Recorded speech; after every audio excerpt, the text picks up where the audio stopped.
साथियों, आप सभी का एनएसवी कॉम्पिटिटिव क्लासेस में स्वागत है। आज हम फिर एक बार आप लोगों के बीच आज की ताज़ा खबर के साथ चलिए चर्चा करते हैं। सबसे पहले टॉपिक पे international epidemic preparedness day. International epidemic preparedness day कब मनाया जाता है? तो 27 दिसंबर को मनाया जाता है।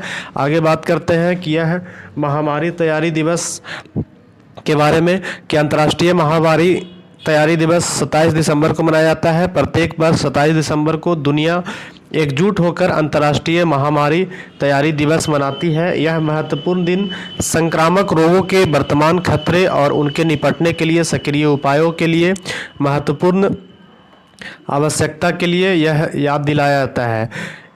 चल रही कोविड-19 महामारी के मद्देनज़र, जिसने हमारी परस्पर जुड़ी दुनिया की कमजोरियों को उजागर कर दिया है, महामारी संबंधी तैयारियों को महत्व पहले भी कभी अधिक नहीं रहा है। चलिए आगे बात करते हैं कि विश्व स्वास्थ्य संगठन, इसका आपका मुख्यालय कहाँ है? तो जेनेवा में है, स्विट्जरलैंड के एक शहर है। विश्व स्वास्थ्य संगठन महामारी को ऐसी स्थिति जिसमें एक संक्रामक रोग किसी समुदाय या क्षेत्र में तेजी से फैलता है, इसके रूप में परिभाषित करता है। चलिए आगे बात करते हैं दूसरे टॉपिक पे। तो सर्वानिका एशियाई युवा शतरंज चैंपियनशिप में 2 प्रारूपों में चैंपियन बनी है। ये जो फोटो में दिख रही है इसका नाम है सर्वानिका। तो आगे बात करते हैं, सर्वानिका एशियाई युवा शतरंज चैंपियनशिप में 2 प्रारूपों में चैंपियन बनी है। यह आयोजन 13 से 22 दिसंबर को यूएई के अल एन में किया गया था। एएस सर्वानिका 8 वर्षीय शतरंज खिलाड़ी हैं जिन्होंने एशियाई युवा शतरंज चैंपियनशिप में भाग लिया था।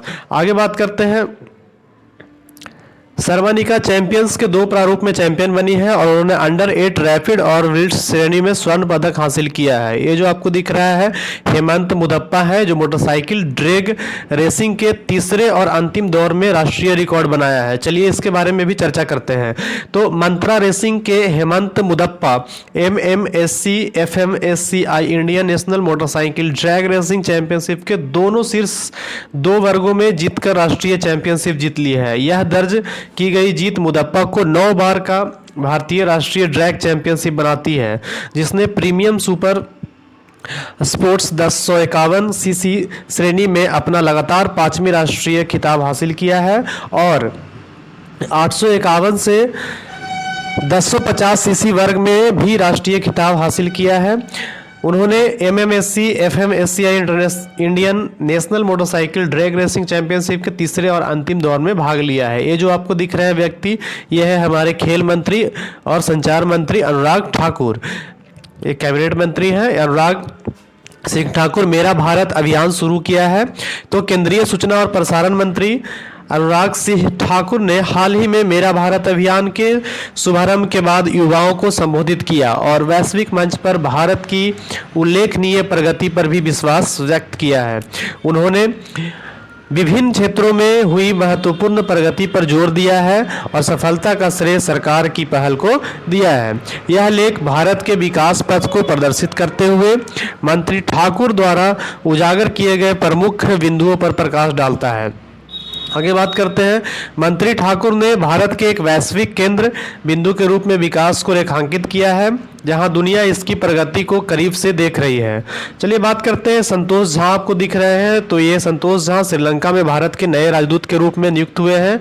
समृद्ध राजनीतिक अनुभव के साथ संतोष झा ने आधिकारिक तौर पर श्रीलंका में भारत के नए राजदूत के रूप में कार्यभार संभाला है। उन्होंने कोलंबो में एक समारोह में राष्ट्रपति रानिल विक्रमसिंघे को परिचय पत्र प्रस्तुत किया है। यानी कि आपको यह भी याद रखना है कि श्रीलंका के राष्ट्रपति कौन है? तो रानिल विक्रमसिंघे। देश के नए उच्चायुक्त के रूप में संतोष झा की नियुक्ति के साथ श्रीलंका के साथ भारत के राजनयिक संबंधों में एक नया मोड़ ले लिया है। शुक्रवार को कोलंबो में आयोजित एक महत्वपूर्ण समारोह में झा ने आधिकारिक तौर पर पदभार ग्रहण किया है। राष्ट्रपति रानिल विक्रमसिंघे को अपना परिचय भी सौंपा है। आगे बात करते हैं, अमित शाह ने 368 करोड़ रुपए की चंडीगढ़ परियोजना का उद्घाटन किया है। 368 करोड़ रुपए का चंडीगढ़ परियोजना का उद्घाटन किया है।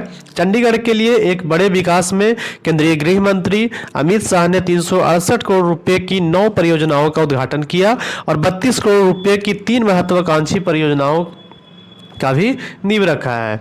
आगे बात करते हैं,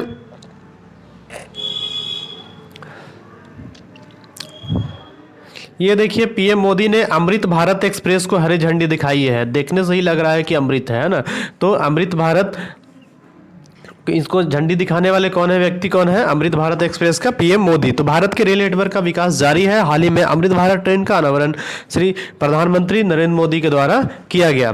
केंद्रीय मंत्री अश्विनी वैष्णव, ये आपका रेल मंत्री हैं, ट्रेन की उन्नत सुविधाओं पर विकास डाला है, जिसमें बढ़ी हुई गति और यात्री आराम के लिए पुल तकनीक को भी शामिल करने पर जोर दिया है। यह लेख अमृत भारत ट्रेन के प्रमुख पहलुओं पर प्रकाश डालता है, इसकी नवीन तकनीकों और भारत की मेक इन इंडिया पहल द्वारा निभाई गई महत्वपूर्ण भूमिका को प्रदर्शित करता है।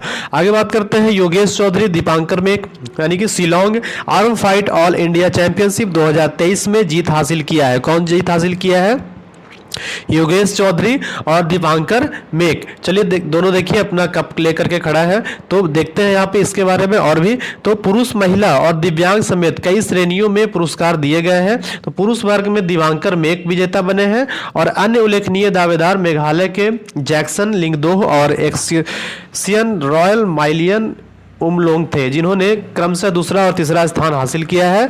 बीटा दानी ITTF गवर्निंग बोर्ड में पहली भारतीय बनी है। तो एकदम याद रखिएगा, ITTF में पहली गवर्निंग बनी है कौन, क्या नाम है इसका, बीटा दानी। क्या नाम है, बीटा दानी। बीटा दानी याद करिएगा, बीटा दानी महिला है और ITTF गवर्निंग बोर्ड में पहली भारतीय बनी है। तो बीटा दानी ने अंतर्राष्ट्रीय टेबल टेनिस फेडरेशन फाउंडेशन के governing international table tennis federation ITTF इसके लिए नियुक्त हुई है। ये इतिहास रचा है क्या नाम है, बीटा दानी ने। चलिए इसके बाद आगे बात करते हैं, उपराष्ट्रपति कौन है, जगदीप धनखड़ है। तो न्यायमूर्ति रेड्डी की शताब्दी पर पोस्टल कवर पर अनावरण किया। ये आपको जो दिख रहा है यहाँ पे, ये भारत के उपराष्ट्रपति हैं जगदीप धनखड़, भारत के दूसरे नागरिक। चलिए बात करते हैं, भारत अपने कानूनी दिग्गजों में से एक न्यायमूर्ति कोंडा माधव रेड्डी को एक विशिष्ट श्रद्धांजलि देने के लिए तैयार किया, क्योंकि उपराष्ट्रपति जगदीप धनखड़ 27 दिसंबर को एक विशेष डाक कवर जारी करने के लिए तैयार है।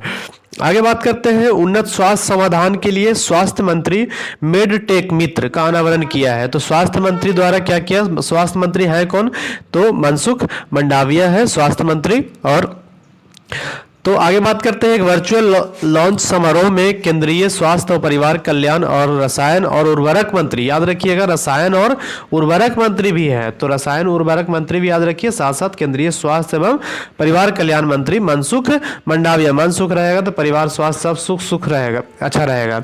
मैं युवा नवप्रवर्तकों की प्रतिभा को पोषित करने के उद्देश्य से एक रणनीतिक पहल यानी कि मेड टेक मित्र की शुरुआत की है।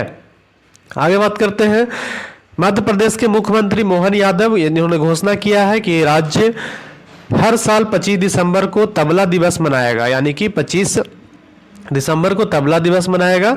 तो मुख्यमंत्री कौन है अभी आपका, मध्य प्रदेश के मोहन यादव। 25 दिसंबर को तबला दिवस मनाया जाएगा। यह घोषणा तब हुई जब ग्वालियर किले में ताल दरबार में 1500 से अधिक लोगों ने एक साथ तबला वादन किया और एक नया गिनीज वर्ल्ड रिकॉर्ड हासिल किया है।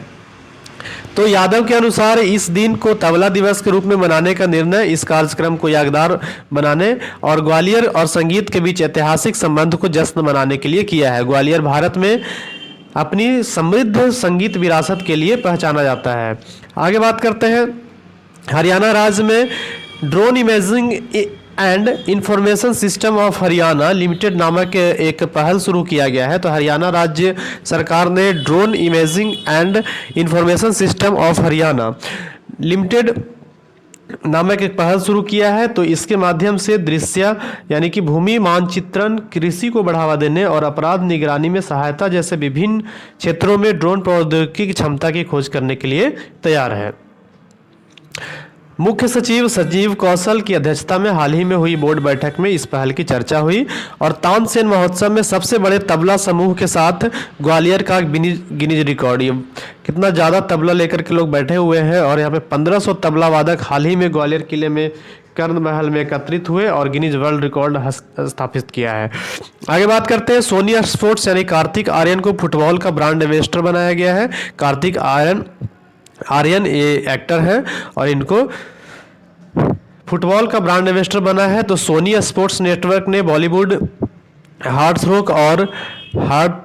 थ्रोब और जेन डेक आइकन कार्तिक आर्यन को इस खूबसूरत खेल के लिए अपना आधिकारिक ब्रांड एम्बेसडर नियुक्त करके भारत में फुटबॉल उत्साह के एक नए युग की शुरुआत की है। इस रणनीतिक साझेदारी का उद्देश्य फुटबॉल को व्यापक भारतीय दर्शकों को करीब लाना और पीढ़ियों में खेल के प्रति जुनून जगाना है। चलिए आगे बात करते हैं। विश्व भारती विश्वविद्यालय के शोधकर्ताओं ने क्या किया है कि रविन्द्रनाथ टैगोर के नाम पर बैक्टीरिया की खोज की है। रविन्द्रनाथ टैगोर के नाम, ये जो दिख रहा है फोटो में रविन्द्रनाथ टैगोर है, तो इनके नाम पे बैक्टीरिया का खोज किया गया है। तो विश्व भारती विश्वविद्यालय के वनस्पति विज्ञान विभाग के शोधकर्ताओं की एक टीम ने एक महत्वपूर्ण खोज की जिसमें कृषि पद्धतियों में क्रांति लाने की क्षमता है। उन्होंने पौधों को बढ़ावा देने में सक्षम एक नए बैक्टीरिया स्ट्रेन की पहचान की है। नोबेल पुरस्कार विजेता रविन्द्रनाथ टैगोर के सम्मान में इसका नाम पैंटोगा टैगोरी रखा गया है। क्या नाम रखा गया है, याद रखिएगा, पैंटोआ टैगोरी। चलिए बहुत बहुत धन्यवाद। ये आपको पसंद आ रहा होगा और बने रहिए और जुड़े रहिए। लाइक एंड सब्सक्राइब करना ना भूलें। धन्यवाद।